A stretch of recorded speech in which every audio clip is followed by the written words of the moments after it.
In the 18th century, Europeans experienced a great deal of change. During this time, both the Industrial Revolution and the Romantic era began to take shape. The Industrial Revolution brought the advancement of machinery as well as transportation.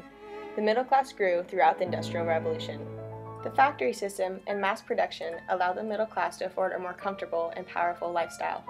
It was very common for households to have a piano where family members and friends would play songs that embody the romantic compositions of the time. In contrast to the technological advances, the Romantic era focused on nature, emotion, and imagination. Romantics were fascinated by tragedies and stories of epic heroes. As a result, the expression of emotional state was a major aspect in the Romantic era. Franz Schubert was born in Austria on January 31, 1797, and was the youngest son of 4. Unlike most musicians at that time, Schubert was not born into a family of musicians. His father was a schoolmaster and his mother was a homemaker. His father and older brother supported his musical talents and encouraged him to go to school to study music. Although he and his family did not come from wealthy beginnings, he was able to gain a distinguishable education. For instance, at the age of 11, he was a choir boy in the court chapel, where he was able to gain a scholarship to the Imperial Seminary. Because of the Industrial Revolution, manufacturers made pianos more affordable for the middle class. Pianos became so popular, they became the first choice of an accompaniment instrument. Pianos were commonly found in middle-class homes as well as in small businesses. This era had a rise in public performances. While the upper class sang in their salons, the middle class sang in their parlors. The art song sprouted from this. An art song is when the pianist becomes equal to the singer, instead of just a mere accompanist. The art song was poetry of some literary distinction, set to beautiful music in order to enhance the poem. Some songs were strophic, meaning that a tune was repeated for each stanza. Others were through composed, meaning that there were different musical settings for each stanza. This usually added more drama to the song. The piano created a demand for sheet music. Schubert was born into this world of art song.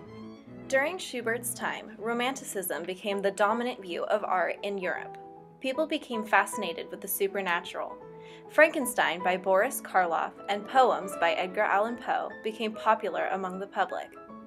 Schubert created German art songs, known as Lieders, that had extreme emotional intensity to portray those who have succumbed to the supernatural world. His famous song, Der Doppelgänger, illustrates the horror and magnitude of a poem by Heinrich Heine about a man who returns to the house of his former lover in the dead of night, only to be confronted by his own ghostly apparition. Many of Schubert's songs came from this romantic style of poetry that sounded haunting and grandiose. Schubert embodied the bohemian lifestyle. He would rely on his peers for a place to stay.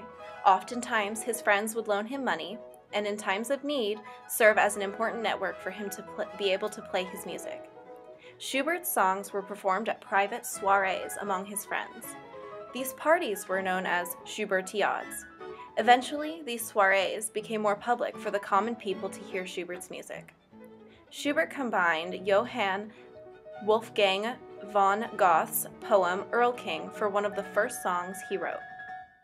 It depicts the story of a child and father running from the mysterious Erlking. By the end of the poem, the Erlking takes the life of the child, leaving the father in despair. Schubert's commendation of music and poetry for his composition elevates the eerie tone and leaves the audience questioning the supernatural.